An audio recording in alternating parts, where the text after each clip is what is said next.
Welcome to another episode of Bullheaded. This is episode 31. I am here, Sean Tyson, as your host, and I'm chilling with Zoo and Pwish. What's up, fellas? Doing well, man. Great Super Bowl Sunday. Zoo, I'm sure, is not feeling the same way. Busy at work. It's been a rough week for Zoo. I think we can all agree on that one. Yeah, a long week of work, man. I think I've been working 6, 7 straight days, man, on the weekends. And that Super Bowl, I'm trying to get away from work. Absolute disgrace of a performance. That offensive line, pathetic, absolutely atrocious. Mahomes was like a guy under gunfire, man. It was embarrassing. Yeah. Let me say, man, it was a sad, sad Sunday. Lost a lot of money, too. I had a lot of bets. I won a lot. On the Chiefs winning, man, and I was so wrong. I had it all on the Bucks, baby. Yeah, I lost some decent change. Not even gonna front.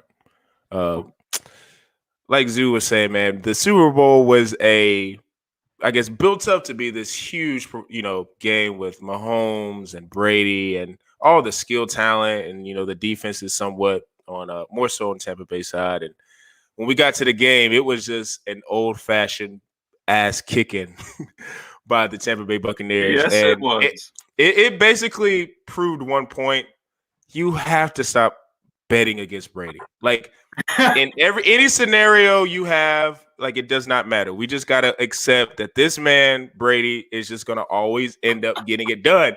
And it sometimes sucks to say because, you got guys like Mahomes, Rodgers, you hope for the best, but it's like, I've learned my lesson. Like, it's my fault that I lost that money. So I'm going to ask the fellas right now, their reaction to the game, what they thought were the biggest keys. And I'm going to go ahead and start with Pwish on this one since, he had the right pick. I don't like to sulk in it too much, Zoo, so I'm not gonna bash it in your head too much. But look, man, I think we talked about this last week. Like, the biggest keys were the offensive line for the Chiefs, those two tackles, man. Mahomes running for nearly 500 yards around the scrimmage line all game. That is ridiculous. 500 scrimmage yards, man. Oh my goodness. But look, I think a lot of people might blame it on like the penalties, and there was some drop passes and all that. Dude, it was such a bad butt whooping that those plays didn't even matter, man. They didn't even matter. And I think that's like where the biggest surprise for me was. It would be different if it was like when the Rams Saints and they'd missed that pass interference call against the Saints, right? Or against the Rams on the Saints wide receiver. And that lost them the game because it was a one-possession game to go to the Super Bowl, all that.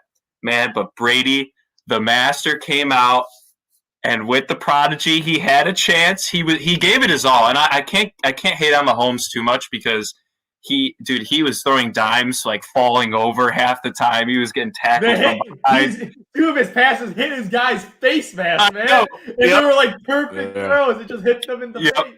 I honestly think that, I think the one third down that Travis Kelce dropped was huge. That was unprecedented. He still had a good game. I mean, he was targeted 15 times. He had 10 catches.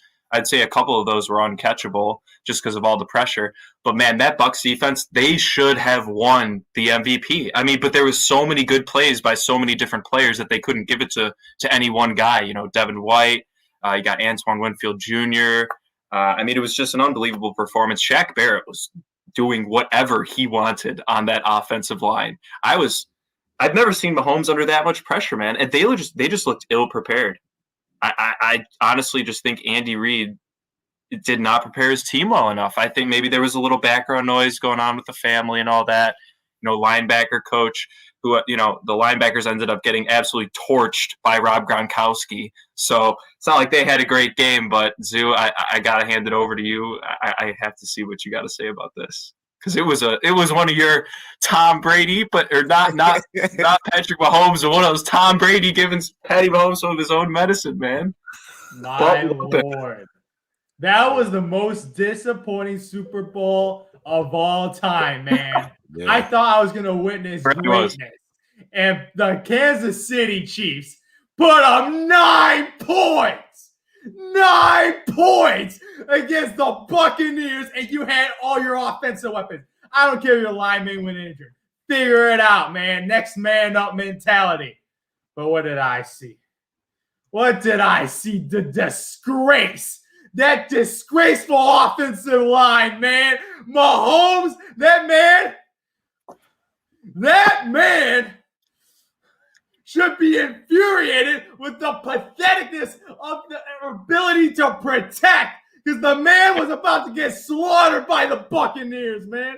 He was a man that was about on life support, man. He was on life support the amount of times he had to run against this team, man. And my Lord, man, I felt the exhaustion. I felt the frustration. Oh, my God. Looking at that man trying to throw his passes, man. The guy didn't have time to throw the damn football, man. No. He had no time, even though his weapon. But even though I got to give the Bucs defense, man, Travis Kelce couldn't get open, man. No. Couldn't get open. Tyreek Hill, I forgot Tyreek Hill played, man. I forgot Tyreek Hill. After that dude dropped 200 in a quarter, man. And that dude was Casper the Ghost, man, in the Super Bowl, man.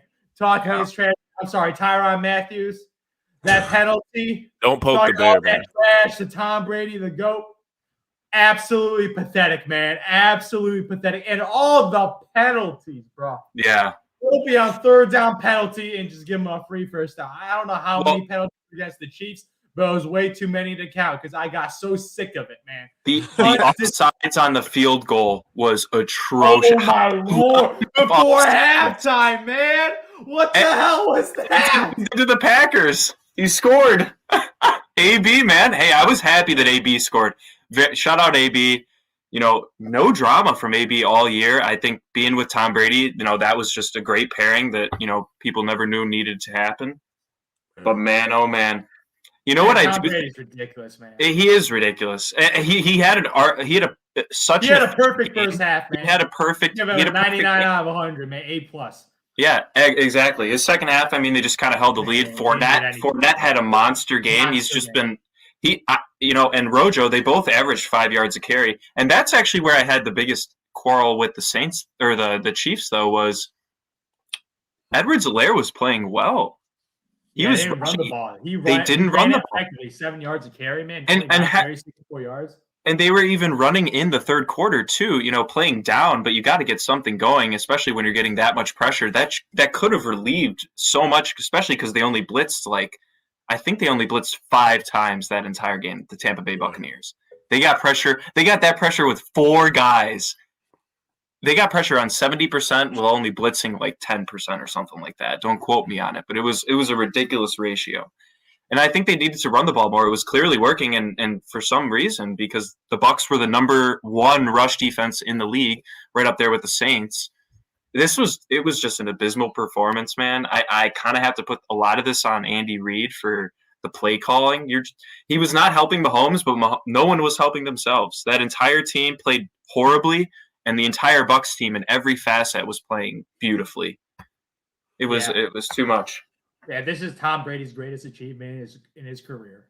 You think so? I think it's the greatest run. Absolutely. This guy goes to a different franchise. COVID season, no chemistry. Yeah, this guy legit, he pulls a LeBron. This guy recruits everybody. He gets Leonard Fournette. He gets Antonio Brown out of suspension. That dude has criminal charges. He got him to score a touchdown in the Super Bowl, man. He get Rob Gronkowski out of retirement. Gets him, looks like Rob Gronkowski with 2 touchdowns in the Super Bowl. That dude's wide open the entire game. I don't know. That dude's wide open the entire game. Gronk looked like the Gronk. So this man gets all these weapons, man. He unites, builds chemistry. People love playing with Tom. He's got that intangible, man. He's got leadership ability. He galvanized the troops, and he just slaughtered the Chiefs, who's going for a back-to-back, man. I don't know if things would change if the O-lineman didn't tear his Achilles. I don't know what would have happened. But after this performance, I still think they would have won if their offense was rolling, man. That first half was a clinic, man. Clinic. Even though, but I know because people were overrated. People say the Chiefs' defense is low-key good. No, it isn't. It's all about the offense. Just stop it, man. Matthew's trash. Talking trash. No, they're bad, man. The secondary's trash. They never get to the QB, man. Tom Brady did not get touched that game. Yeah. He had all the time in the world. Time. Yeah, only one time. It was in the first drive. I think he got sacked on the first drive. Exactly, man. It looked like it was going to be a good game. The first quarter. it looked like defensive showcase in the first quarter. Yeah, exactly. It was a defensive showcase, and then man, I think the stupid penalties turned the game mentally. It definitely turned the game, and I mean, you could blame a couple of the PI calls, defensive holding calls, but dude, at the end of the day, I mean, like they're gonna call some of those. I mean, no matter how ticky tack they are, it just happens. And of course, since it goes in Brady's way, everyone's like, "Oh, it's Tom Brady." But if it went Mahomes' way, it would have been the same thing, right? So you can't make everyone happy, right? So I just wanted a good game. We didn't get that. It was honestly, it could have been. It rivaled the Patriots-Rams in how boring it was to watch at some points, especially in the second half. This was more boring because the game was over in the third quarter. It was over. It was over. At least the Rams halftime. Yeah, it was at least a one possession game. So a little even though it was even more low scoring. But this game, Patrick Mahomes' worst loss in his career because this man has only lost one time by double digits against the Colts. And the second time it's in the Super Bowl, team gives up 31 points. He only puts up 9 points, man, 2 interceptions. Man, I don't even blame the last one. That guy, he's just trying to make a play. He's trying to make a play. But this will hurt, man. This will hurt because he had a chance to make history, man. Going back to back against the GOAT, Tom Brady, greatest quarterback of all time, man. But he could have inched closer, man. Like Tom Brady was here, man. He could have built his resume up here. No, Tom Brady went up here, so the gap. He just had to teach him how it's done. He had to teach him how it's done. That hey, you ride high all year. You're in one of the most divisions in the league. That's 6 games right there to go 15-1. You lose one of them to the Raiders. It was bound to happen, man. Repeats don't happen much. And he's got the same trajectory as Russell Wilson right now, as in like win, loss, win, and then he lost to Brady in the Super Bowl, so on. So they have very similar starts to the career, but Mahomes is obviously way better. I think Mahomes, it's kind of a little premature now in terms of him reaching like Brady's stature. I don't think any quarterback is going to be able to reach that. But I do think it's going to be similar to how like Mike and LeBron is, and I'm going to tell you why. I think with like Mahomes, he's more of a wow guy just in terms of his talent. So like, let's just say Mahomes gets, because a lot of people get in this thing like you got to match the same amount of Super Bowls or you got to match the same amount of championships to even be considered. I don't believe in that. Like, I feel like if you're in around the ball, like you can't have 2 championships and somebody has 7. And like, you got to be somewhere in the ballpark. I feel like Mahomes, let's just say he gets 3 more, maybe 4, and he's like at 4 or 5. And that's saying a lot right now after how he looked in the Super Bowl. But like, if he got that many, I feel like there will be a lot of people that will try to say he's the GOAT just off of his talent. Because I feel like with the GOAT argument, like what makes Michael so great, Michael didn't just win 6 championships. He also was like the most athletic. He was dunking on everybody. He was scoring on, like he looked like the GOAT type of player. Like Brady, I still feel like with Brady, even though I agree he's the GOAT, I still feel like with him that they feel like, he's just, regular quarterback. He's no wow to him. Mahomes is doing like that throw he had that, I don't know if he completed it, but he was like parallel or horizontal to the ground. Yeah. That is some worldly, like that ain't human stuff. So, like, I feel like if he is still making throws like that and continues and wins, people are going to make the case for him because he's more – it's the same thing I feel like Rodgers could have had because Rodgers was a better thrower of the football. He made more wild throws.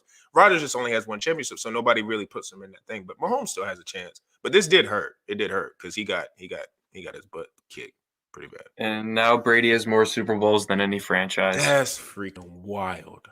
Why? If I'm Brady, do you come? If you're Brady, do you come back or do you just say this is it? I'm done. Go back. I'm going for 8. You're going back. Yeah, this dude, man. I'm telling you, man. I thought the Tampa Bay Buccaneers was the most balanced team in NFL, and they proved it in the Super Bowl. Because I always thought the Chiefs' defense was suspect.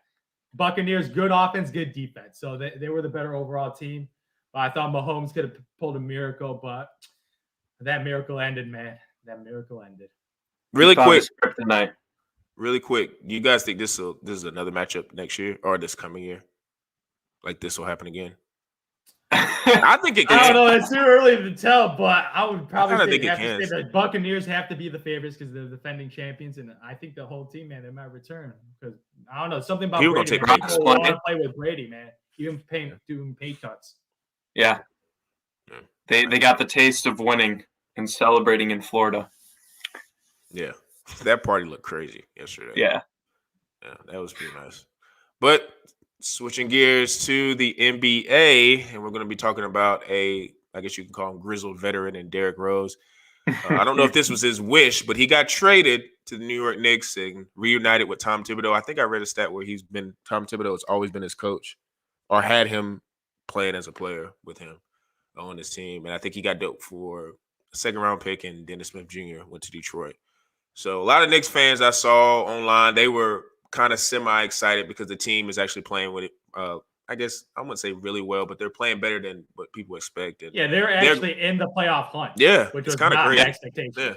Yeah. I think New York Knicks fans will take that at this rate. And like you say, with Dallas, the Mavericks not looking as good. Like there's a lot of decent momentum going for the Knicks if they can get a nice pick with Dallas if Dallas keeps struggling. But yeah, we're going to talk about Derrick Rose and how we think, I guess, his impact is going to be on the New York Knicks. And Zoo, what you see?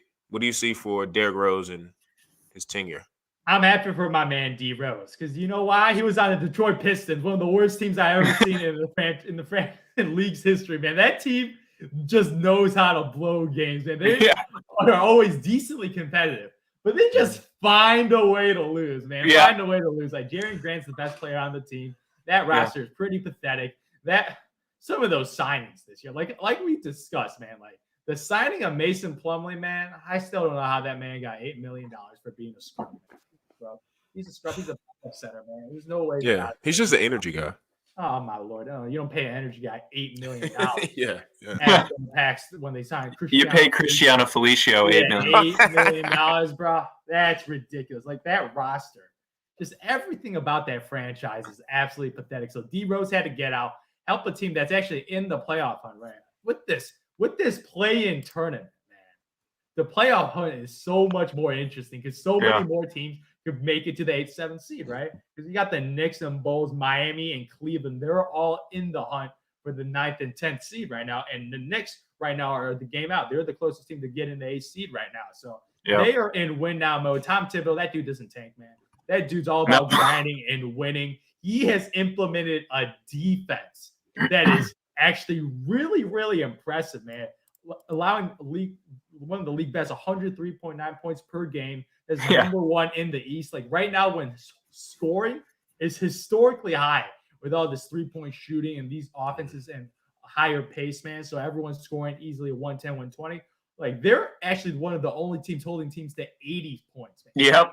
Like that's 03 like Pistons, man. That's some ugly basketball, man. So they got some on defense. So they need some offense. And what D Rose can still do, get buckets, man. He's still averaging 14 points a game, man. This guy can still drive him. Like, still got the floater game, man. Him and Isaiah quickly, man, both with the best floater games in the NBA right now. So right now they want to get some offense right now. And D Rose, I think he'll be a 6th man probably. Isaiah quickly, D Rose, man. Like I don't know how that's gonna work because that whole. They have a lot of big men. Yeah, they do got a lot of big men, but man, the Knicks, man. I like the move. Dennis Smith Jr. irrelevant draft pick, 2nd round picks, whatever, irrelevant. So you give away 2 relevant pieces and you get a relevant player in Derrick Rose. That's a win. And if you're aiming for the playoffs, and I don't know that that's going to be able to help their young guys develop a little faster. RJ Barrett or Mitchell Robinson, man, they might, as Shawnee mentioned, the high draft pick from the Dallas Mavericks, man, in a good draft. This is a good draft. Not last year's draft. This is a good draft. So, like, this is a highly rated draft. Like, even a top 10 pick might be a instant impact player, man. Knicks' future is actually bright, which is pretty good to say, man. To say, man. It's not that ironic. It's been about 10 years. It's been a while.